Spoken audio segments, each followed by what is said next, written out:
سلام و درودی به پایان با کل فارزبانان روی دنیا. اینجا مسجد بیبی عایشه.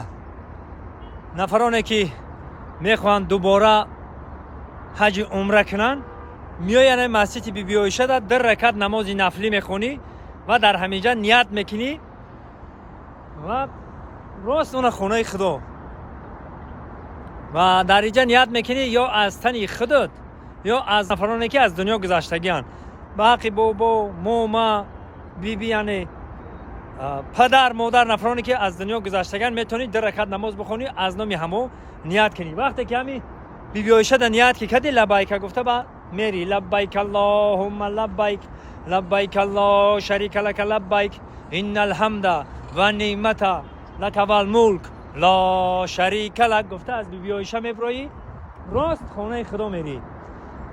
تنها میتونی از بیبی عایشه نیت کنی و میقات میگن فقط نزدیکترین میقات آن بیبی عایشه دیگه. اون طرف شهر طائف میری، طرف شهر مدینه میری و از راههای دور نیت کرده میای. از 80 کیلومتر بیرون 80 کیلومتر درون فقط از انمی مسجد بیبی عایشه نیت میکنی.